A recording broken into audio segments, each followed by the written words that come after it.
అనంతపురం నగరంలోని ఓ దినపత్రిక కార్యాలయంపై భౌతిక దాడికి పాల్పడిన వారిపై తక్షణమే చర్యలు తీసుకోవాలని కోరుతూ మంగళవారం గుత్తి సీఐ వెంకటేశ్వర్లకు వర్కింగ్ జర్నలిస్ట్ నాయకులు ఫిర్యాదు చేశారు.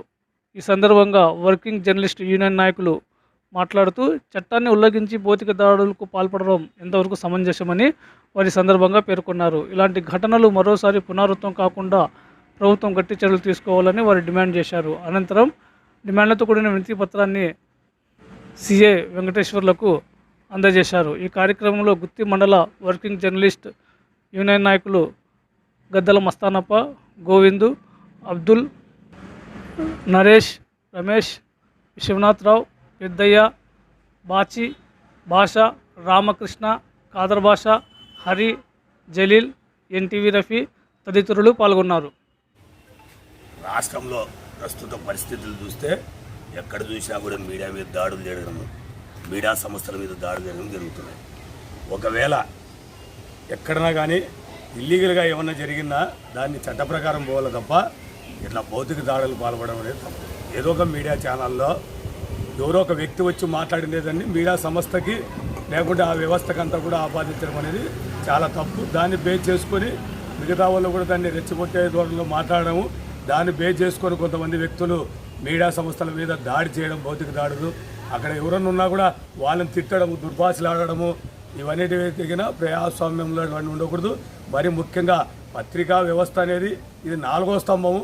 అది అందరికి అతీతంగానే ఏ తప్పులు చేసి ఎత్తి చూపిస్తుంటారు. కొన్ని సందర్భాల్లో 1-2 మిస్టేక్స్ కూడా జరగవచ్చు. దాన్ని మనం ఏమన్నా లీగల్గా పోవాలి తప్ప ఇట్లా భౌతిక దాడులు దిగితే రేపొద్దున ఇటువంటి పరిస్థితులు తలెత్తితే రాష్ట్రం అంతా అల్లకొల్లలు అవుతుంది. మీడియా అన్నా కూడా లేకుంటే విలేకరులు అన్నా కూడా ఎక్కడ కూడా రేపొద్దున రెస్పెక్ట్ లేకుండా పోతుంది. మీడియాకు ఉన్నటువంటి గౌరవంని అట్లనే కాపాడుకోవాలా. ఏదన్నా ఉన్నా కూడా చట్ట ప్రకారం పోవాలి తప్ప భౌతిక దాడులకు దిగకూడదని ఈ సందర్భంగా మేమంతా ఎవరైతే దాడులు చేశారో వాళ్ళందరికీ హెచ్చరిస్తున్నాం. మరోసారి ఇలాంటి కార్యక్రమాలు పునరావృతమైతే జర్నలిస్టులు కూడా ఊరుకుంటే ప్రసక్తి లేదని ఈ సందర్భంగా హెచ్చరిస్తూ ముగిస్తున్నాం.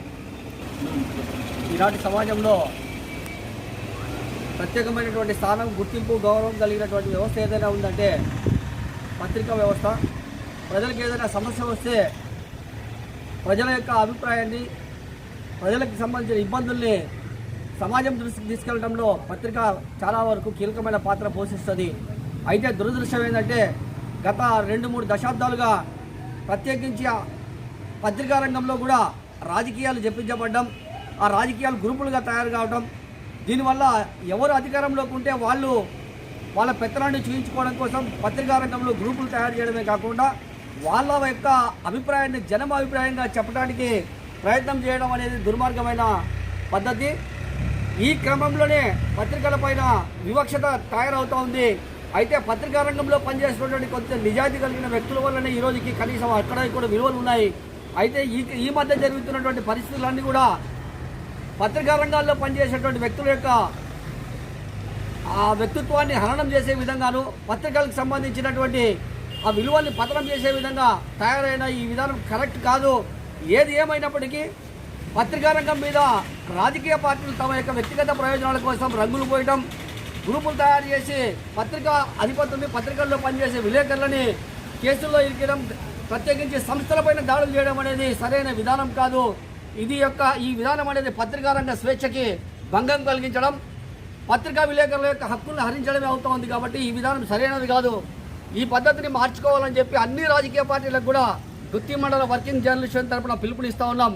అందులో భాగంగానే మేము చెప్పదలుచుకున్నది ఏమంటే ఎక్కడ కూడా ఎవరు కూడా మీ యొక్క అభిప్రాయాన్ని రాజకీయ పార్టీల్లో పనిచేసేటువంటి కొందరు నేతలు వారి ప్రయోజనాల కోసం వాళ్ళ యొక్క అభిప్రాయాన్ని ప్రజాభిప్రాయంగా తీసుకొచ్చి పత్రికల మీద దాడులు చేయడం అనేది చాలా దుర్మార్గమైన చర్య. ఈ చర్యని గుత్తి మండల వర్కింగ్ జర్నలిస్ట్ యూనియన్గా ఖండిస్తూ ఉన్నాం.